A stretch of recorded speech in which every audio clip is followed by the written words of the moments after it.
Hello and welcome. Thank you so much for joining me for another episode of Matthew Answers the Internet, the show where I scour the internet for burning board game questions and then, with your help, we answer them.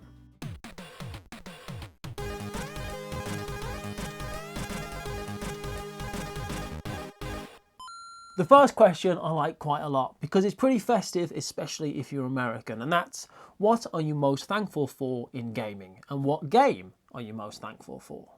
I'm personally thankful for a lot of things in gaming because board games to a large extent have absolutely changed my life. I'm thankful to Tom Vassell from the Dice Tower when I asked him, hey, can I do a segment on Board Game Breakfast? And he said, yeah, you can. Most of my best friends I met through that, Nick and Mike and Paula and Dave, these people here, I wouldn't know any of them without that, and I'm very thankful for it. In the same token, I'm thankful to Dan Hughes, who is another one of my very good friends now, and I met him through gaming. I saw him at a convention and he walked up to me, said hello, and through that I met a whole bunch of people up north in Huddersfield, and a lot of those are very close friends to me now. And gaming did that for me. That's what I'm thankful for. All things that changed my life. All things that wouldn't have happened if I hadn't have said, hello Tom, can I do a board game breakfast segment? Probably one of the biggest changes in my life, one of the biggest decisions I've ever made. And board games did that for me and I'm really thankful for that. But enough about me. How have board games changed your life? What are you thankful for? I think a really good, feel-good thread of ways that board games have impacted your life would be something pretty wonderful to exist on the internet, so I'd love to see that below. And what game am I thankful for? That's easy. Settlers of Catan. All those games like Ticket to Ride and Carcassonne and Alhambra and Bang the Dice Game and all those different games, Munchkin, well, that got people into the hobby, those first games, those first, I think I might like this. Those games, those are the games I'm thankful for. I think Settlers of Catan has probably brought more people into this hobby than anything else. And for that, I'm truly, truly thankful. I really am. It's massive. It means such a lot to me. So what games are you thankful for? I bet we have some in common and we can show some appreciation below. This episode was made possible in part by Upper Deck, who is issuing a challenge to all good-hearted gamers across the globe to enter their Legendary Gamer contest, in which participants can win swag, gaming goodies, or 2 tickets to Gen Con 2022, and Upper Deck is in search of the ultimate Legendary Gamer, the most passionate of tabletop gamers who has made a positive impact in the gaming or Legendary communities. For complete rules and details, follow the link in this video's description to the contest page on Upper Deck's website and enter the contest by either submitting a short written essay or even a video describing what makes you a Legendary Gamer. The contest runs through December 18th, 2021, so enter today and demonstrate your Legendary Gamer status to win Upper Deck's Legendary Gamer contest. And good luck. The next question had rather a different energy about it, which is, why on earth would you ever play a solo board game? Obviously playing board games on other planets is very difficult, but why I choose to solo game on Earth is because playing a solo game helps clear my mind.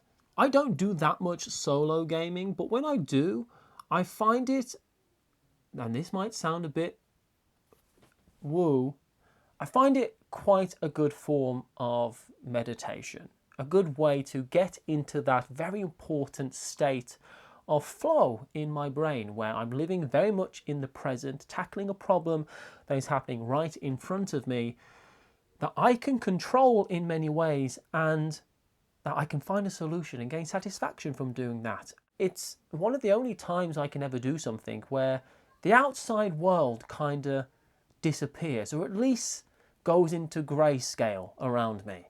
And the only thing in vivid Technicolor is this board game, and I can focus on that. And for my mental health, my brain, I find that very rewarding, very satisfying, very calming. No matter how much I'm losing the game and stressed out that, oh no, what's happening now? And there's more cubes? How is there more cubes? I got rid of all those cubes. Whatever's happening on the game board, the more intense it gets often, the more I can relax whilst I'm doing it. And that's really important to me. For me, board games is by and large about community, about companionship, about spending time with other people.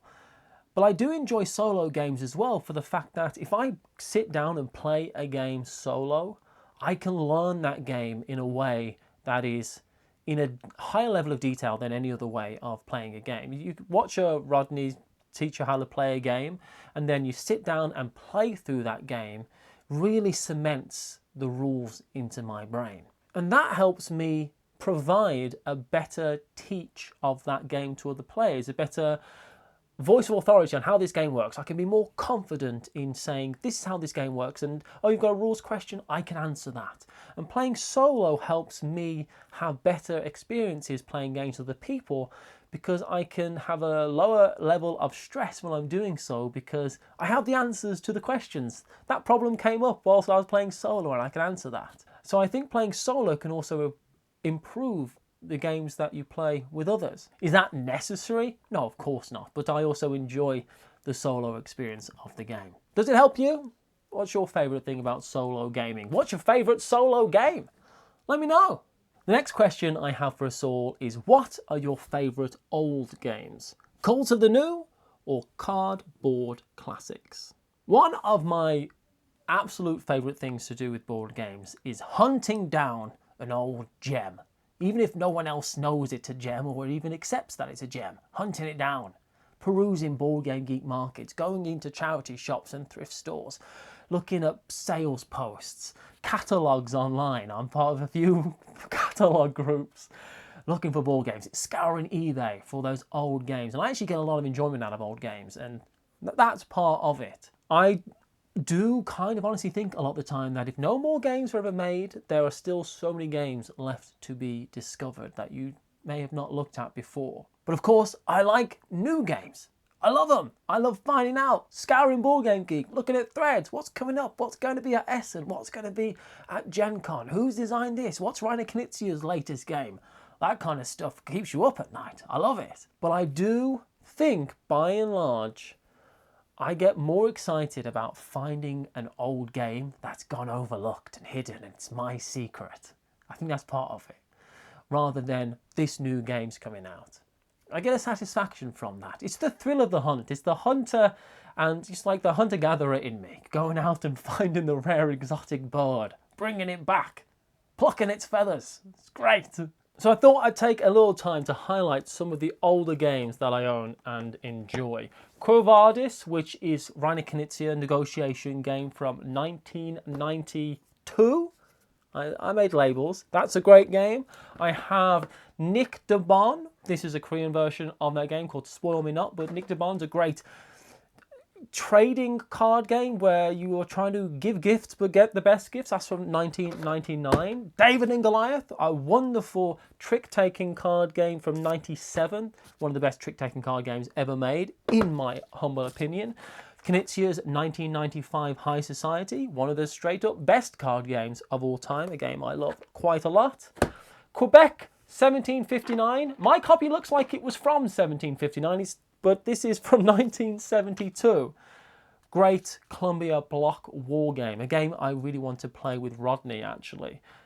Fantastic. I've got more. There is Pente, which is a fantastic abstract game from 1977. Really great game.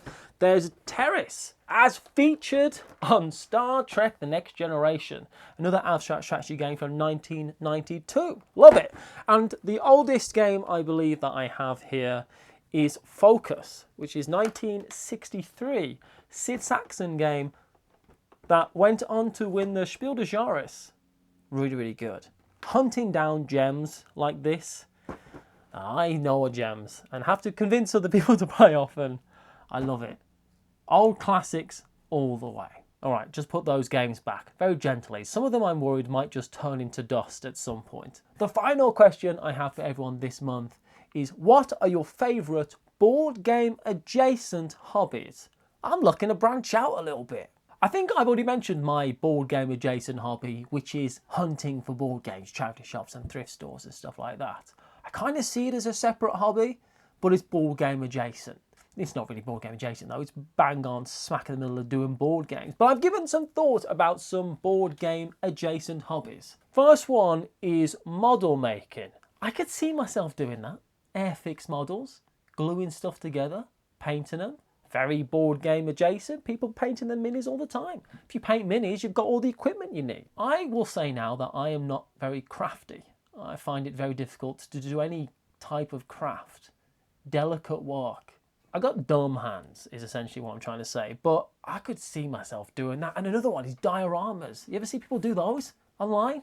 Boats landing at Normandy and they're doing a whole diorama. They do the thing with the glue and the epoxy resin. Looks great. That would be fun. It's board game adjacent. I would not be able to do it, but I could see people enjoying that. Why not? Other board game adjacent hobbies that I can see myself being interested in and being useful in and outside of board games are stuff like 3D printing.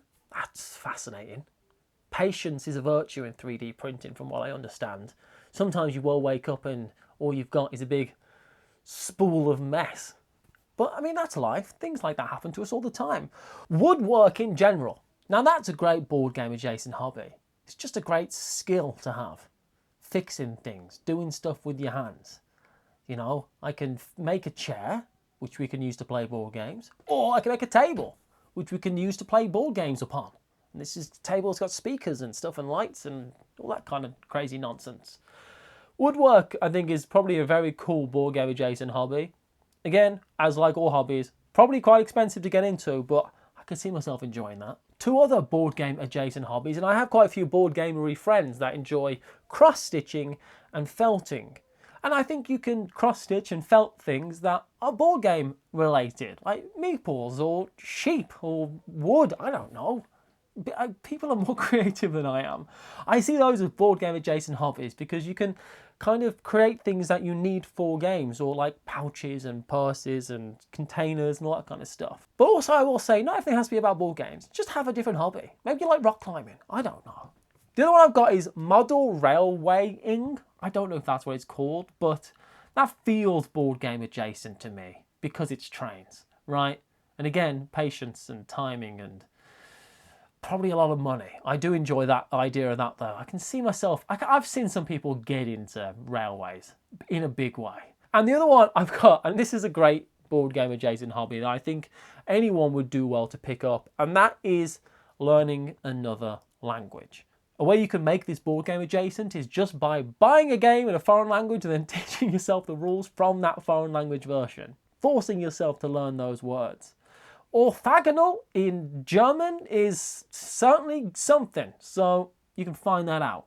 There's lots of board game adjacent hobbies, but I do think the beauty of any hobby, whether it be board games or board games adjacent, is that if you're interested in something, no matter how specific that thing is, I guarantee you'll find other people who are interested in it. People who like both board games and railways, and then you can go, let's do this together. And that's the beauty of any hobby. There's enough people on this planet for more than one person to be interested in everything. If you've got any board game adjacent hobbies, what do you do on your time away from the board? Let me know down below. And if you've got any answers to any of these questions, I really do value your input on these videos. That makes these videos what they are. And I think I'd love it if you could just leave those down below. If you want to carry on your watch it played journey, you can click on any of these videos. I'm guessing they're there. Maybe it's here. Who can say? Carry on your journey with us for top 10s and playthroughs, all that fun stuff. And until next time, thank you so much for watching and take care. Bye everyone.